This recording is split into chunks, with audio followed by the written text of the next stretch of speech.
Pasado alas 5:30 ng umaga kanina, sunod-sunod na nagsidatingan ng mga estudyante at kanilang mga magulang ngayong unang araw ng klase. Ang nasa morning shift ay mga estudyante sa kindergarten, grade 2, 4 at 6. Hindi na iwasang mapaiyak ng ilang estudyante dahil ayaw mawalay sa kanilang mga magulang. May ilang estudyante rin na nasa loob na ng classroom pahirapan pa ang pagpapatahan.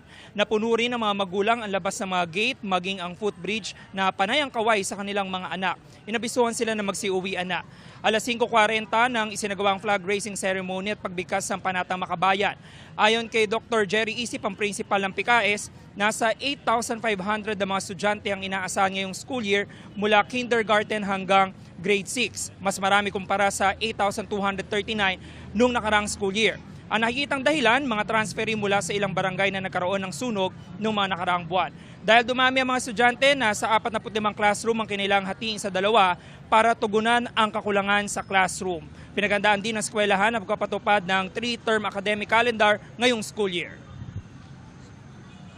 Ini-expect natin maging 8,500 kasi mas marami yung dumarating na transferees. May mga nasunugan po kasi ng mga schools kaya lumilipat sila at itong most accessible area para sa kanila. Lagi naman po namin siyang sinasabihan na kailangan niya na po magpaiwan sa school, ganyan-ganyan po. Okay naman po siya kasi nag-daycare naman po siya. Kasi first day niya po, iniisip niya po na baka iwan po namin siya dito, kaya ganyan po siya.